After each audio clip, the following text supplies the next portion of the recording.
الحمد لله وحده والصلاة والسلام على من لا نبي بعده أما بعد فأعوذ بالله من الشيطان الرجيم بسم الله الرحمن الرحيم قال الله تبارك وتعالى في كلامه المجيد اقرأ باسم ربك الذي خلق خلق الإنسان من علق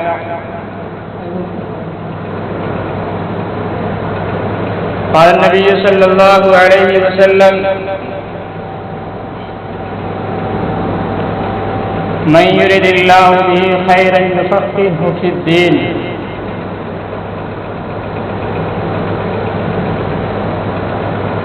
اور كما قال علیہ الصلاۃ والسلام۔ میرے معزز و مکرم سامعین اور درگاہ حضور کے نوجوان دوستوں، اللہ رب العزت کا ہم سب پر بے انتہا احسان و کرم ہے کہ اللہ تعالی نے ہمیں انسان بنایا ہے، ایمان جیسی عظیم نعمت عطا فرمائی ہے۔ اس پہ ہمیں اللہ رب العالمین کا شکریہ ادا کرنا چاہیے کہ شکر نعمت سے انعامات خداوندی کے اندر اضافہ ہوتا ہے۔ میرے معزز و مکرم، رمضان المبارک کا مہینہ ہم سے گزر کے گیا ہے۔ رمضان کے بعد یہ شوال المکرم کا مہینہ ہے، اس کا دوسرا ہفتہ آپ جمعہ پڑھنے تشریف لائے ہیں۔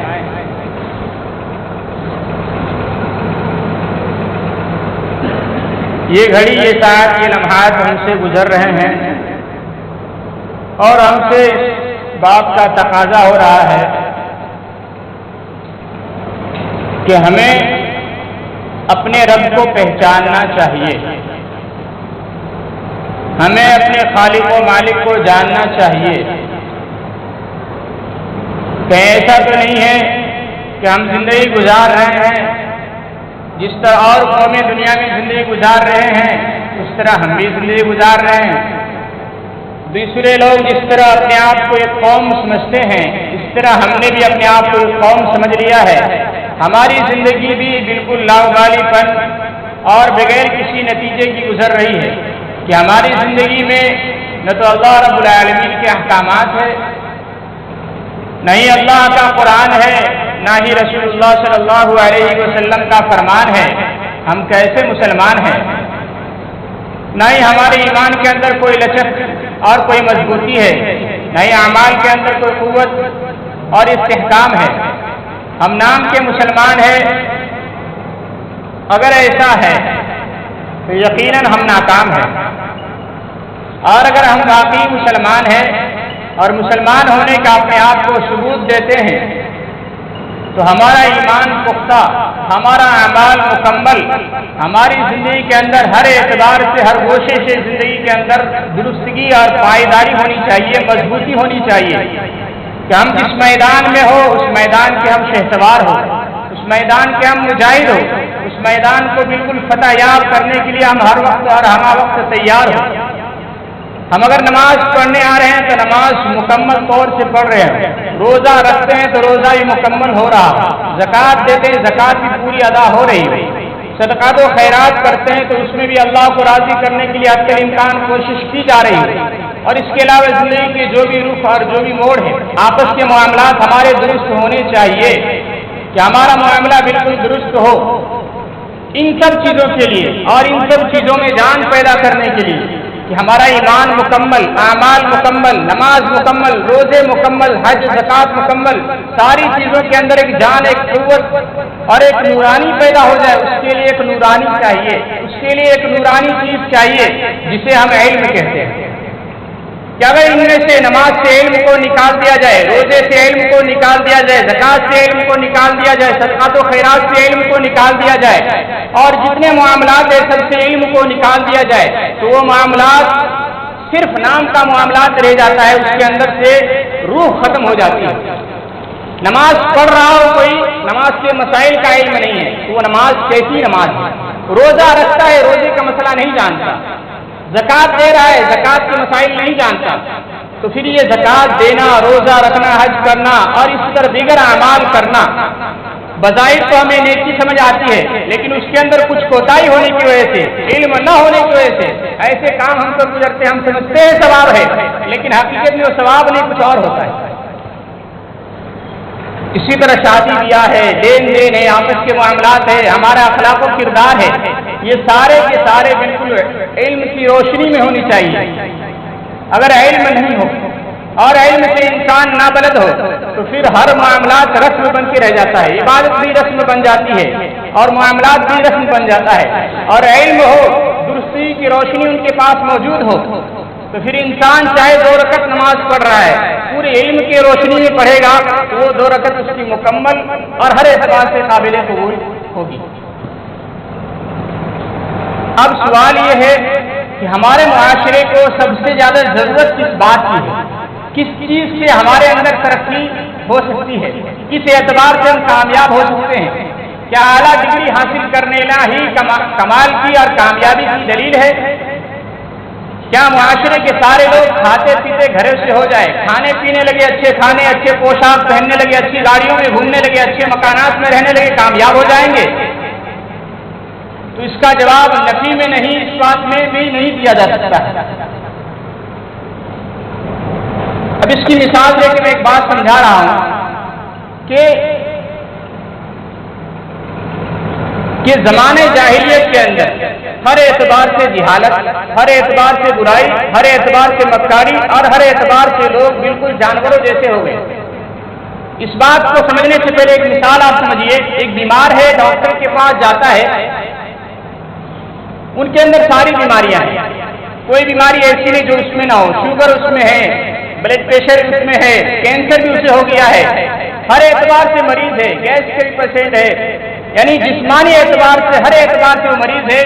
اب ڈاکٹر ان کے گھر والوں کو یہ مشورہ دیتا ہے، یہ صلاح دیتا ہے کہ بھائی ان کے علاج کرانے سے کوئی فائدہ ہونے والا نہیں ہے، اب ایسا کرو اسے لے جاؤ، تمہارے ابو ہے، تمہارے بھائی ہے، جو بھی ہے اس کو لے جاؤ اپنے گھر میں، اچھے سے کھانے کھلاؤ، بس یہ چند دنوں کا مہمان ہے، کچھ ہی دنوں میں یہ اللہ کو پیارے ہونے والے، اب علاج کرانے سے کوئی فائدہ نہیں ہے، دوائی سے کوئی فائدہ نہیں دے سکتی ہے،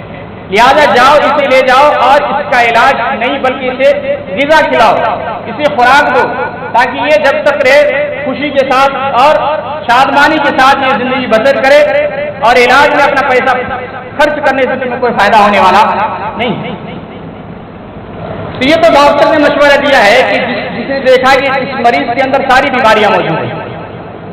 اس کا حل یہی ہے کہ اب اس کے علاج کرانے سے بہتر ہے کہ اس کو کھانا کھلایا جائے اور خوشی کے ساتھ رکھا جائے، اس کے ساتھ اچھا برتاؤ کیا جائے تاکہ اس کی جو زندگی باقی ہے وہ خوشی کے ساتھ گزر جائے۔ تو ایک انسان میں سب طرح کی بیماریاں موجود ہے، ڈاکٹر علاج کرنے سے انکار کر دیتا ہے اور یہ کہہ دیتا ہے کہ اب اس کا علاج ہونے والا نہیں ہے۔ ہمارے معاشرے کے اندر بھی ہر طرح کی برائیاں اور بیماریاں موجود ہیں۔ ایک جسمانی ڈاکٹر ہے جس نے مریض کا علاج کرنے سے انکار کر دیا ہے، لے جاؤ اب اس کا علاج ہونے والا نہیں ہے۔ ایک ہم ہیں، ہمارے معاشرے کے اندر ہر طرح کی بیماریاں موجود ہے، کیا اس کا بھی علاج ہے؟ کیا اس سے بھی یہ کہہ دیا جائے اگر کوئی نماز نہیں پڑھ رہا ہے تو چھوڑ دو، روزہ نہیں رکھ رہا چھوڑ دو، حج نہیں کر رہا چھوڑ دو، زکوٰۃ نہیں دیتا چھوڑ دو، کوئی بات نہیں، اسے چھوڑ دو اپنی حالت سے، جیسی زندگی اس کی کٹ رہی ہے کٹنے دو، اور جب اس کی موت آئے گی یہ چلا جائے گا، پھر بعد میں اس کا دیکھا جائے گا جس کے مرنے کے بعد اس کے ساتھ کیا ہونے والا ہے۔ کیا ایسا چھوڑ دیا جائے معاشرے کو؟ نہیں۔ انبیاء علیہ السلام اور انبیاء علیہ السلام کے وارثین علماء کرام یہ امت کے ایک روحانی ڈاکٹر ہے، یہ امت کو، قوم کو، اپنے علاقے والے کو، اپنے سے ریلیٹڈ اور جڑے ہوئے لوگوں کو ایسے چھوڑنے کے لیے تیار نہیں، یہاں پہ حل موجود ہے۔ کیا حل ہے؟ کون سا ایسا علاج اور کون سا ایسا طریقہ اپنایا جائے کہ جس کی وجہ سے، جس کے نتیجے میں معاشرے کے اندر اگر شراب خوری ہے، زنا کاری ہے، بدکاری ہے، سود ہے اور بھی بہت سارے خرابیاں ہیں، یہ ساری خرابی دور ہو جائے۔ اگر کوئی نماز نہیں پڑھتا نماز پڑھنے لگے، روزہ نہیں رکھتا روزہ رکھنے پہ آ جائے، زکوٰۃ نہیں دیتا ہے، سال سے زکوٰۃ فرض ہے، اس کے باوجود زکوٰۃ نہیں دیتا تو وہ زکوٰۃ دینے والے بن جائے، کیا اس کا کوئی حل ہے؟ کوئی علاج ہے؟